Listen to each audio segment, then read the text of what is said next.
하나님의 말씀은 에스겔 22장 17절부터 26절 말씀입니다. 말씀을 우리 함께 읽겠습니다. 여호와의 말씀이 내게 임하여 이르시되 인자야 이스라엘 족속이 내게 찌꺼기가 되었나니 곧 풀무불 가운데 있는 노시나 주석이나 쇠나 납이며 은의 찌꺼기로다. 그러므로 주 여호와께서 이같이 말씀하셨느니라.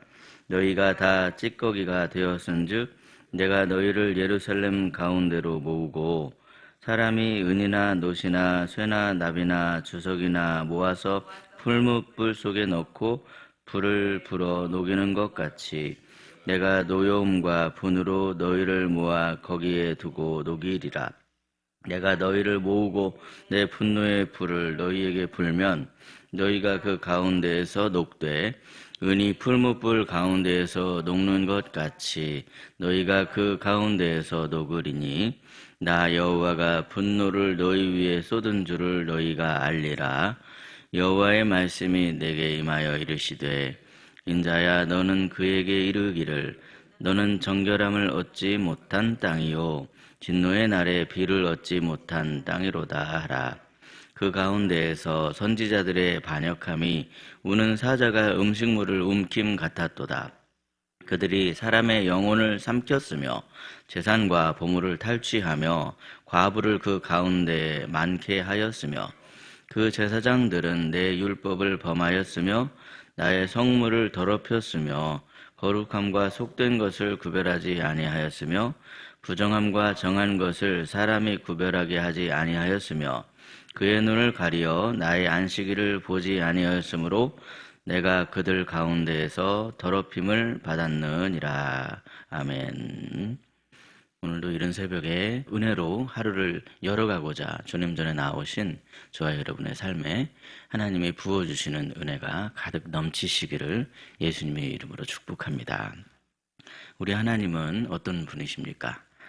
하나님께서는 우리를 사랑하셔서 우리의 믿음이 섞이지 않기를 바라십니다. 믿음이란 단순히 종교적인 감정이 아니라 하나님께 대한 순수한 신뢰를 의미합니다. 그런데 이 믿음 안에 이 죄의 찌꺼기, 세상의 불순물, 자기의와 같은 그런 것들이 섞여져 있게 되면 그 믿음은 더 이상 순수한 믿음이라 할 수가 없습니다. 겉으로는 번쩍거리는 것 같지만 속에는 이미 불순물 때문에 탁해져 있더라는 것이죠. 오늘 본문 17절에서 하나님께서는 에스겔에게 말씀하십니다. 이스라엘 족속이 다 찌꺼기가 되었느니라. 하나님의 마음이 얼마나 아프셨을까요? 하나님께서는 이스라엘을 택하셨고 은혜로 그들을 세우셨는데 어느새 이들은 믿음을 잃어버린 채 껍데기만 남은 그런 신앙생활을 하고 있었더라는 것입니다. 이처럼 첫째로 하나님께서 진단하신 이스라엘의 모습은 한마디로 찌꺼기가 되어버린 신앙이었습니다. 본문 18절 이하를 보시면 하나님께서는 이스라엘을 은이나 노시나 주석이나 납과 같은 그런 금속에 비유를 하십니다. 이 나열된 금속들은 당대에 귀하고 가치 있는 그런 금속들이었는데요. 문제는 그 속에 찌꺼기가 섞여 있었다는 것이 문제였습니다. 겉으로는 멀쩡한 금속들처럼 보였지만 그 안에는 이 불순물들이 가득해서 그러한 멀쩡한 금속의 역할을 할 수가 없었더라는 것이죠. 생각해 보시면 여러분, 이 죄가 바로 그러한 작용을 합니다. 죄는 우리 안에 슬며시 들어와서 우리 속에서 점점 우리 속을 부패하게 만들어 버리죠. 그래서 겉보기에는 스스로 내가 깨끗하다 그렇게 착각할지 모르지만 우리 하나님께서 보시기에는 찌꺼기뿐인 그런 상태가 되어버리더라는 사실입니다. 그러면 여러분, 오늘날 우리의 신앙은 어떻습니까? 예배의 자리에 나와 있습니다. 말씀도 듣고 찬양도 하고 기도도 합니다. 그런데 그 안에는 이 어느새 형식과 습관만이 남아있고 하나님을 향한 마음은 전혀 두근거리지 않는 그런 신앙의 모습이라고 한다면 그 신앙은 자기도 모르게 찌꺼기가 끼어 있는 것이로구나 하는 것을 우리는 알아야만 합니다. 우리 안에 성령께서 주시는 이 뜨거움의 불이 식어지게 되면 불순물은 사라지기는커녕 계속해서 안에서 그렇게 생겨나더라는 것이죠. 마치 누룩이 점점 전체로 퍼져나가는 것처럼 그렇게 퍼져나갈 수밖에 없습니다. 그러므로 여러분, 성령께서 주시는 이 뜨거움을 잃지 마시고 그 뜨거움의 그 성령의 불을 회복하심으로 말미암아 성령으로 충만함으로 말미암아 부흥되는, 그래서 진실한 마음으로 날마다 하나님을 가까이 하는 그런 복 있는 성도 여러분이 다 되시기를 예수님의 이름으로 축복합니다. 둘째로 하나님께서는 그 찌꺼기를 그냥 두지 않으신다, 그렇게 말씀을 하십니다. 은이나 노시나 주석이나 납과 같은 그런 금속들이 아무리 귀한 금속이라 할지라도 찌꺼기가 있는 상태로는 그 금속을 사용할 수가 없습니다. 그래서 하나님께서는 찌꺼기를 그냥 두지 않으시겠다, 그렇게 말씀하시는데 그분은 사랑하시기 때문에 태우십니다.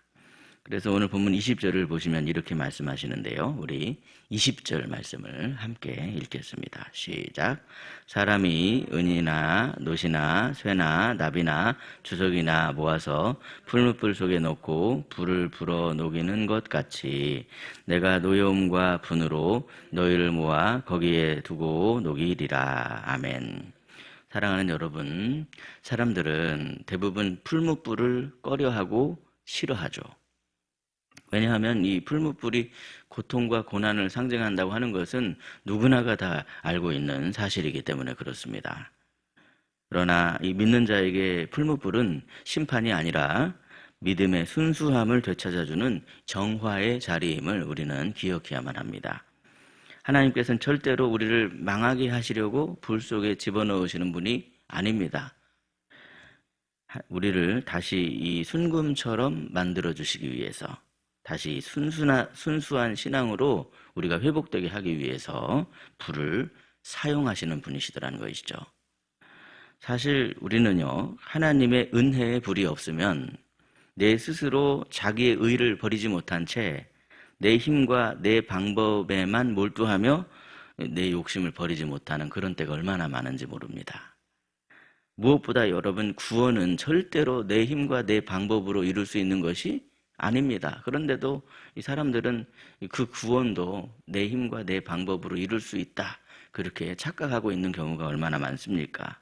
여전히 내가 움켜쥐고 있는 것들을 놓지를 못하면 하나님께서 내밀어 주신 그 구원의 손을 붙잡을 수가 없더라는 것이죠.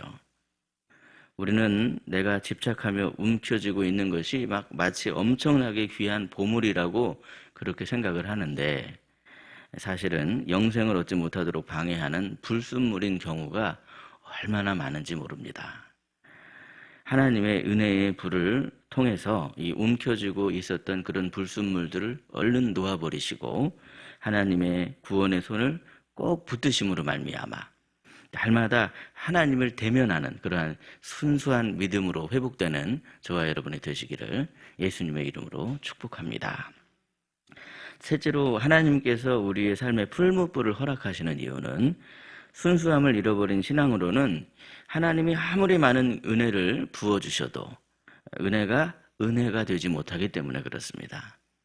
본문 24절 말씀인데요. 우리 본문 24절을 함께 읽겠습니다. 시작. 인자야 너는 그에게 이르기를 너는 정결함을 얻지 못한 땅이요 진노의 날에 비를 얻지 못한 땅이로다 하라. 아멘.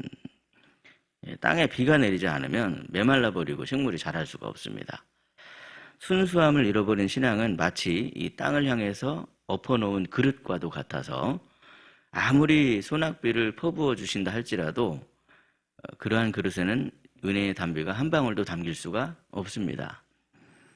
순수한 신앙은 어떤 신앙입니까? 순수한 신앙은 하늘을 바라보는 신앙입니다.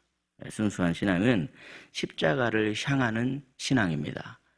그런데 이 신앙의 순수함을 잃어버리게 되면 어느새 십자가가 도구가 되고 액세서리가 되어버리고 말더라는 것이죠. 예수님이 목적이 아니라 자기의 뜻을 이루는 도구가 되어버립니다.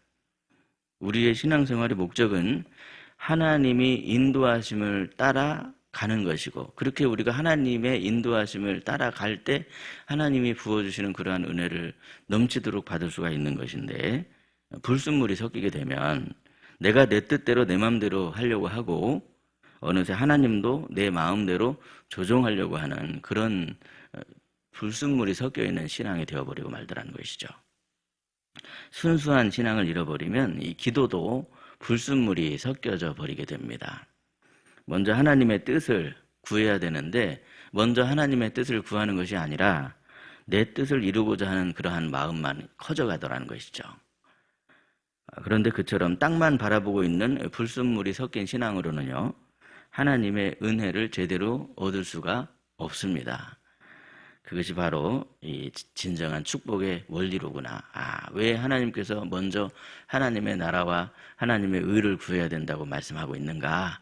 그것이 우리에게 진정한 복이기 때문에, 그것이 가장 좋은 것이기 때문에 그렇게 말씀하시는 것이로구나. 왜 우리에게 뜨거운 풀무불을 말씀하시며 우리 속에 있는 불순물을 먼저 없애야만 한다고 말씀하시는가? 불순물이 섞여 있으면 은혜가 은혜되지 못하기 때문에, 그래서 불순물이 섞여 있으면 안 된다고 말씀하시는 거로구나. 우리를 사랑하셔서 주시는 말씀이더라는 것이죠. 우리가 진정으로 복을 얻기를 원하시는 하나님 아버지의 마음이십니다. 그런데 여러분, 에스겔 당시에는 오히려 백성들로 하여금 땅만 바라보게 하는 그런 사람들이 있었습니다. 본문 25절과 26절 말씀 보시면 이 선지자들이요, 백성들이 온통 땅만 바라보게 해서 백성을 망하는 길로 인도했습니다. 이 거짓 선지자들이었더라는 것이죠. 뿐만 아니라 이 제사장들도 자기 욕심만 부리면서 온통 땅만 바라보다가 백성들을 망하는 길로 인도했습니다. 그러므로 여러분, 특별히 오늘날 이 종교 지도자들의 순수한 신앙이 얼마나 중요한지 모릅니다. 교회가 커지고 규모가 커지면 커질수록 이 종교 지도자들이 변질되는 경우가 얼마나 많은지요. 어느새 이 목사들이 땅만 바라보고 있으면 성도들도 다 오염되고 교회 안에는 찌꺼기 신앙만 남아있을 수밖에 없더라는 사실입니다. 말세지 말에 여러분, 우리는 더 정신을 차려야만 합니다. 이 인자가 마지막에 올 때 믿음을 보겠느냐 이렇게 말씀하시는데 정말 그렇습니다. 여러분, 마지막이 되면 될수록 우리의 신앙이 깨끗해져야 됩니다. 순수한 신앙을 회복해야만 합니다. 그래야만이 하나님 나라에 갈 수가 있습니다. 그래야 하나님의 나라로 성도들을 이끌어 갈 수가 있습니다. 그러므로 오늘도 우리가 땅만 바라보고 있는 것이 아니라 깨끗하고 순수한 믿음으로 십자가를 바라보며 오직 주님만을 따르시는 저와 여러분이 되시기를 예수님의 이름으로 축복합니다. 기도하겠습니다. 하나님 아버지, 오늘도 살아있는 하나님의 말씀으로 우리를 뜨겁게 해주시고 우리 안에 불순물들을 태워주시니 참으로 감사합니다. 그러나 여전히 우리 안에 알게 모르게 죄의 찌꺼기들이 남아있다라고 하는 것을 오늘도 말씀을 통해 비춰보며 말씀의 거울을 통해 우리 자신의 그런 것들이 있음을 주님 앞에 고백합니다. 하나님의 은혜를 구하오니 우리의 마음을 뜨겁게 감동하여 주시고 모든 불순물들을 성령의 불로 소멸시켜 주옵소서. 우리를 사랑의 불로 덮어주셔서 하나님만 믿고 따르는 그러한 순수한 신앙이 되게 하옵소서. 우리를 사랑의 불로 그렇게 감동시켜 주시는 하나님, 우리의 시선이 온통 땅만 바라보고 있는 그러한 것이 아니라 십자가를 바라보므로 주님이 부어주시는 그 사랑이 얼마나 큰가, 그 은혜가 얼마나 큰가, 그것을 바라보며 그 은혜로 가득가득 채워지는 그러한 깨끗한 그릇 되게 하여 주시옵소서. 특별히 이 시대에 이 한국교회가 바르게 세워지기를 원합니다. 성령으로 충만하게 하여 주옵소서. 깨끗하고 순수한 믿음으로 모두가 다 하나님 나라를 향해 갈 수 있도록 주께서 구름기둥, 불기둥으로 인도하여 주시옵소서. 오늘도 주님 십자가 앞에 엎드려 주님의 은혜를 구합니다. 오늘 오전 10시부터 전도팀이 건지산에서 전도를 합니다. 복음의 씨앗이 이 땅에 뿌려지게 하셔서 아름다운 열매들이 주렁주렁 맺어지게 하여 주시옵소서. 오늘 하루도 희락의 가정마다 주님의 은총이 가득 넘치게 하여 주시고 연약한 지체들이 있사오니 주께서 치유의 광선을 발하여 주셔서 모든 약한 것들이 새롭게 회복이 되게 하여 주시옵소서. 우리 구주 예수 그리스도의 이름으로 기도드리옵나이다. 아멘. 각자 기도하시겠습니다.